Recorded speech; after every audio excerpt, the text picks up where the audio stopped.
여기 세상에서 가장 완벽한 공룡 화석이 있습니다. 바로 보레알로펠타라는 공룡인데요. 보존이 얼마나 잘 되었는지 녀석을 보고 있으면 방금 전에 죽은 동물이라 느껴질 정도입니다. 그런데 문득 이런 궁금증이 생깁니다. 대체 이 녀석은 어떻게 이리도 완벽한 상태로 화석이 될 수 있었을까요? 지금부터 녀석에 대해 자세히 알아보며 그 답을 찾아보도록 합시다.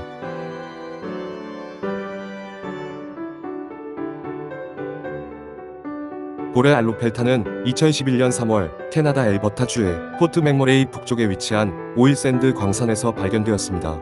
이전까지 그곳에서 육상 동물의 화석이 나온 적은 없었기 때문에 소식을 들은 고생물학자들조차도 녀석이 수장용이나 다른 해양 파충류일 것이라 생각했다 합니다. 하지만 현장에 도착한 학자들은 녀석의 화석을 보고 놀라지 않을 수 없었는데요. 녀석이 해양 파충류가 아닌 안킬로사우루스류 공룡이었기 때문입니다. 며칠 뒤 로열 타이렐 박물관 관계자들과 광산을 소유하고 있는 선코의 직원들은 녀석의 화석을 발굴하기 위해 크레인을 동원했습니다. 화석 발굴에 크레인을 동원하는 것은 많은 위험이 따릅니다. 발굴팀은 녀석과 그 주변의 암석들을 석고로 고정하고 크레인으로 들어 올리려 했는데요. 결국 사고가 터지고 말았습니다. 들어 올리자마자 암석이 반으로 쪼개지며 안에 있던 녀석의 화석이 박살난 것입니다. 관계자들은 깨진 조각들을 모두 석고로 감싸 고정한 뒤 로열 타이렐 박물관으로 옮겼습니다. 그리고 보건가인 마크 미첼은 내셔널 지오그래픽의 후원을 받아 무려 6년에 걸친 작업 끝에 녀석을 복원했습니다. 덕분에 우리는 역대 최고 수준의 보존율을 자랑하는 공룡의 화석을 건질 수 있었죠. 얼마나 힘든 일이었는지 그의 노고에 감명받은 학계는 공룡의 종명을 마크 미첼이라 명명했습니다.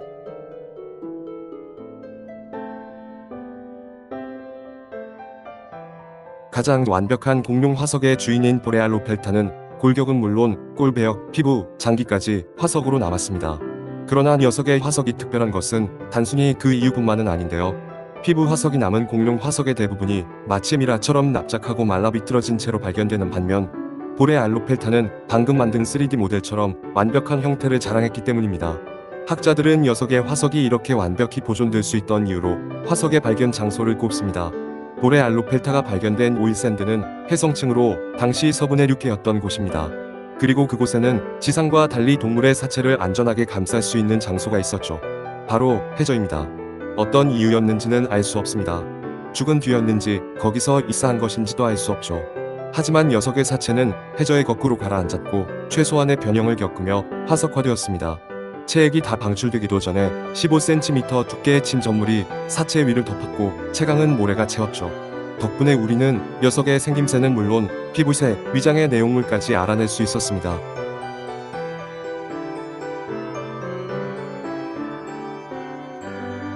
보레알로펠타는 몸체가 매우 넓은 공룡이었습니다. 신체의 측면과 상단에는 갑옷판인 골배엽이 촘촘히 늘어서 있었죠.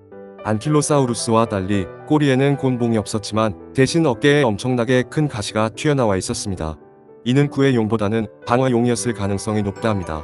또한 학자들은 멜라노좀을 이용해 녀석의 피부색을 밝혀냈는데요. 갑옷으로 무장한 신체의 윗부분은 적갈색이었으며 부드러운 복부는 흰색이었음이 밝혀졌습니다. 이는 전형적인 보호색 반대음형 패턴인데요. 무려 5.5m, 3.5톤에 달했던 보레알로펠타가 이런 보호 색상을 보였던 것에는 나름의 이유가 있었던 모양입니다. 당시 그곳에는 녀석을 잡아먹을 만큼 커다란 포식자가 살았던 것으로 추정되는데요. 아마 녀석의 골배엽과 가시는 보호색과 맞물려 좋은 방어와 회피 수단이 됐을 겁니다. 다시 녀석의 화석으로 돌아와 봅시다. 앞서 녀석의 화석에는 내장도 보존되어 있다 말씀드렸는데요. 학자들은 녀석의 위를 조사해 그 식단을 알아냈습니다. 보레알로펠타의 위에는 소화를 돕기 위한 위석이 있었으며 내용물 중에는 양치류의 비율이 높았습니다. 재밌게도 내용물의 6%는 불에 탄 식물을 나타냈는데요. 이는 당시 큰 산불이 났고 녀석이 불에 탔거나 산불 이후 새로 자라는 어린 식물을 먹었음을 시사합니다. 게다가 녀석의 위에서 발견된 양치류들은 대다수가 성장 중인 상태였음이 밝혀졌는데요. 우리의 보레알로펠타는 아마 초여름에 양치류를 마지막으로 먹고 생을 마감했던 것으로 보입니다.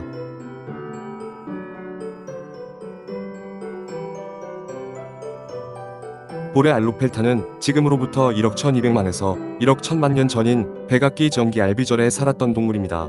학자들은 엄격한 분류를 통해 녀석의 계통상 위치를 알아냈는데요. 보레알로펠타는 에우로펠타, 파우파우사우루스와 가장 가까운 관계였음이 드러났습니다. 녀석들은 개통상으로 노도사우루스 앞과의 일원으로 분류되는데요. 재밌게도 녀석이 처음 발견됐을 무렵 언론에서 노도사우루스류라는 것을 노도사우루스로 잘못 내보내는 일이 있었습니다. 여기까지 세상에서 가장 완벽한 공룡 화석의 주인 보레알로펠타에 대해 알아봤습니다.